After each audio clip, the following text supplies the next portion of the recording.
골프 여제 박세리, 그녀의 이름을 딴 박세리 재단 홈페이지에 내걸린 안내문입니다. 누군가 재단의 명의를 도용해서 국제 골프학교 설립 과정에 참여했다는 겁니다. 이 재단의 명의를 도용한 사람은 다름 아닌 박세리 씨의 아버지였습니다. 재단은 지난해 9월 박 씨의 아버지를 고소했습니다. 저희 박세리 희망재단 인감도장이 있고 그 도장과 유사하게 위조를 해서 찍혔는데 이제 육안으로만 봐도 구별이 가능합니다. 예전부터 돈독한 관계를 자랑해왔던 박세리 부녀. 대체 이들에게 무슨 일이 생긴 걸까요? 네, 사건 통해서 사회에 들여다보는 뉴부 사탐 시간입니다. 이 골프 여왕이죠. 박세리 씨의 이름을 내건 재단이 박 씨의 아버지를 경찰에 고소했습니다. 부녀 갈등설까지 불거졌는데 황성준 변호사 또 신정은 SBS 기자와 함께 자세히 알아보겠습니다. 두 분 어서 오십시오. 안녕하세요.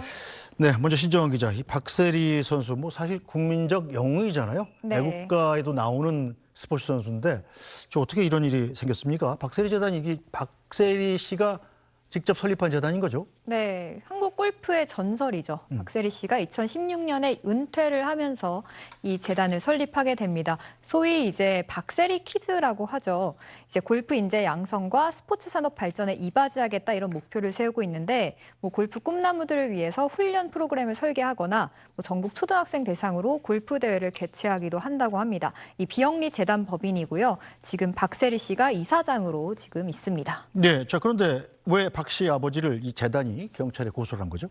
네, 지금 재단 측이 박세리 씨의 아버지를 사문서 위조 혐의로 지금 고소를 했는데 네. 이 재단 측의 설명을 좀 해드리겠습니다. 이건 재단 측의 입장이고요. 이 행정기관으로부터 뜬금없는 연락을 받습니다. 어떤 내용이었냐면 이 국제 골프학교 설립과 관련해서 참여 의향이 있는 게 맞냐? 이런 연락을 받은 건데 문제는 이 내용이 재단 입장에서는 완전히 금시초문이었던 겁니다. 이 재단 측이 알아봤더니 박준철 씨가 한 업체에 박세리 재단의 도장이 찍힌 이 국제 골프학교 설립 사업 참가 의향서를 제출을 했고요. 네.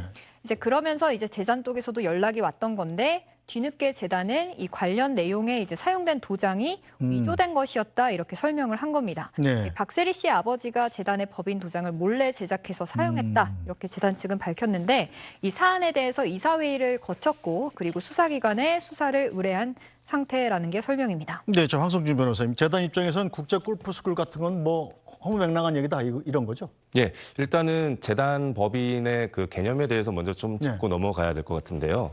재단이라는 것은 재산이 모여있는 단체를 의미합니다.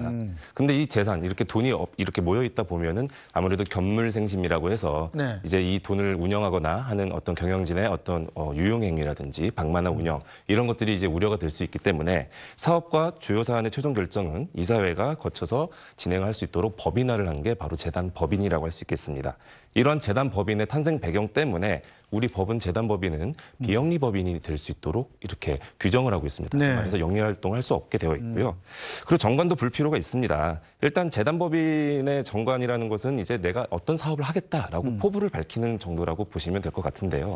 근데 이제 어떤 뭐 정관에 기재되어 있지 않은 사업이라고 해서 그 사업을 못 하는 것은 아닙니다만 재단 법인의 특성과 함께 고려를 해 보았을 때 네. 제가 박세리 재단 법인에 들어가서 이렇게 여러 가지 재단 목적이라든지 이런 것들을 살펴보니까 골프 영재 뭐 육성, 발굴 네. 뭐 이런 것들이 있더라고요.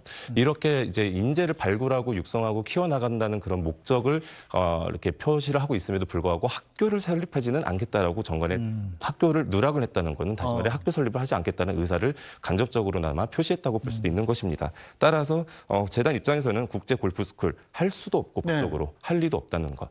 그 말이 일리가 있다고 저는 보여집니다. 네, 일단 재단 측에서는 문서하고 인감을 위조한 사람이 박세리 선수의 친아버지다 이렇게 보고 있는 거죠. 예. 하지만 박 씨 아버지 이게 혐의를 부인하고 있는 상황입니다. 네, 일단은 박 씨 아버님께서는 혐의가 위조한 게 아니다라고 간단한 입장만 지금 내놓고 있는 상황이 있어서 일단 앞으로 어떠한 입장을 또 계속 내놓으실지에 대해서는 살펴봐야 되겠습니다만 일단 박 씨 아버지, 즉 박세리 씨 아버지께는 4개의 혐의가 일단은 발생은 합니다. 첫 번째는 인장 위조죄가 발생을 예, 하고요. 도장을 그리고, 위조한 거. 예, 예. 그리고 이 위조한 도장을 이제 행사한 거, 이 행사죄가 또 발생을 합니다. 네. 그리고 문서를 위조했죠. 이 도장을 이용해서. 그래서 사문서 위조죄가 또 발생을 하고요. 그리고 이 위조된 문서를 행사한 사문서 이제 동행사죄가 또 발생을 합니다. 근데 이 인장 위조죄는 네. 사문서 위조죄와 결부를 하게 되면 흡수가 되는 성질을 갖고 있습니다. 그렇기 때문에 인장 위조죄나 동행사죄가 입건이 된 건 아니었고요. 네. 현재 그래서 박 씨 아버지께서는 사문서 위조죄와 동행사죄로 혐의를 지금 받고 있는 그런 상황이라고 보시면 되겠습니다. 자, 이 박세리 씨의 이름으로 만든 재단이 박세리 씨의 아버지를 고소했다. 사실상 뭐 친족 간의 법정 소송이라고 봐야 됩니까? 이걸 어떻게 봐야 되나요? 이거는 사실은 재단이 피해자인 상황이고 박세리 씨 개인이 피해자인 건 아니기 때문에 네. 이거는 박세리 씨 개인과 박세리 씨 아버님 개인, 즉 개인 대 개인의 갈등이라고 보긴 다소 어렵습니다. 그리고 이렇게 이제 가족 간의 고소가 이루어지는 경우에 있어서는 친족 상도례라는 개념을 떠올리시는 분들이 네. 또 있으실 수 있는데요. 친족 상도례라는 거는 이제 우리 사회 상규에 맞게끔 친족 간에 이루어진 범행에 대해서는 뭐 감면을 해주자 이런 취지에서 발생한 형법상 규정인데, 근데 이제 친족 상도례가 대부분 제3범죄 규정이 많이 되어 그렇죠. 있습니다. 네, 절도죄라든지. 근데 이런 사문서 위조죄는 친족 상도례가 적용이 되지 않습니다. 그렇게 더군다나 고소를 한 주체 자체도 재단이기 때문에 친족 상도례라는 규정 자체는 이번 사안에는 적용이 되지 않을 것으로 보입니다. 네, 자 신정호 기자, 이 박세리 재단 쪽도 이건 분야 갈등은 아니다 이렇게 얘기를 하고 있죠? 네, 그 부분을 특히 굉장히 강조를 하고 있습니다. 지금 뭐 예를 들어서 이제 거듭 강조하고 있는 게 이사회를 통해서 거쳐서 지금 결정이 된 것이지 이 개인의 이제 개인적인 판단이 아니다. 이런 걸 입장을 밝혔고요. 그러면서 이번 사건을 부녀 갈등으로 보는 건 과하다. 이런 얘기도 덧붙였습니다. 네, 자, 황 변호사님, 일단 그런데 박세리 씨가 박세리 재단에 상당한 영향력을 행사할 수 있는 건 맞지 않겠습니까? 근데 재단 명의로 아버지를 고소했다는 건 난 아무것도 아니야. 난 그런 거 간섭 안 했어. 이렇게 얘기할 수는 없는 거잖아요. 네, 일단은 경찰에서 송치를 했다는 점에 좀 네. 주목을 해보실 필요가 있습니다. 경찰이 검찰로 사건을 송치했다는 거는 자신들이 조사를 해서 어떤 결론을 냈다는 걸 의미하지 않겠습니까? 자, 죄를 찾아냈다는 뜻인가요? 그렇죠. 네. 그러면 이제 조사를 했다는 것이고, 그럼 이 조사 과정 중에 필연적으로 등장하는 것이 바로 피해자 또는 고소인의 조사입니다. 그러면은 여기서 피해자가 재단인데, 재단, 즉 법인이 실체가 없지 않습니까? 그럼 누군가가 나와서 진술을 해야 됩니다. 네. 그게 법인의 대표자이고요. 근데 제가 알아본 결과에 따르면 박세리 씨의 재단의 대표자는 박세리 씨 본인 한 명뿐입니다. 그렇죠. 그렇다면은 박세리 씨께서는 아버지의 피의 사실과 연루된 사건에 관해서 고소인 또는 피해자 자격으로 경찰에 출석을 하셔서 진술을 하셨을 것이고, 만약에 뭐 피치 못한 사정으로 고소인 조사가 이루어지지 않은 상태다라고 한다면 향후 고소인 조사가 있다 하더라도 마찬가지로 박세리 씨 본인이 네. 풀어나가야 될 숙제가 있는 부분이라고 보여질 수 있습니다. 네, 자, 박세리 부녀의 갑작스런 갈등설에 의아해하신 분들 많으실 겁니다. 이 두 사람이 예전부터 돈독한 사이를 자랑해 왔는데요. 과거 박세리 씨가 방송에서 한 이야기들도 덩달아 재조명되고 있습니다. 직접 들어보죠. 제가 이제 프로턴을 하고 상금을 받는 족족이 다 아빠 빨리빨리. 빨리빨리 아빠 다 갚아라. 청산해줬으면 좋겠다. 갖고 있는 돈 그게 더 싫은 거예요. 없어도 되니까. 지금껏 제가 계약하고 뭐 상금 뭐 그거에 대한 그 다 부모님 드리는 게 남한테 아쉬운 소리 하셔가면서 저를 시켰어야 됐고 저는 그만큼 부모님께서 자리를 잡아주시고 해주셨으니까 그거에 대한 미련이 없는 거죠. 네, 뭐 신 기자도 아빠와 딸입니다만 아빠와 딸 사이는 뭐 대부분 다 돈독하고, 특별히 박세리 씨 같은 경우는 아버지에 대해서 굉장히 감사한 마음을 많이 표현해 왔잖아요. 네, 그렇습니다. 뭐 어느 부녀지간이 뭐 대부분은 비슷하겠지만 이 박세리 씨와 아버지 같은 경우에는 여러 공식 석상에서도 되게 애틋하고 돈독한 모습을 많이 보여왔습니다. 예를 들어 지금 보이는 화면이 박세리 선수 은퇴 경기였는데 뜨겁게 이제 아버지와 포옹을 하면서 눈물을 흘리는 모습도 보였는데요.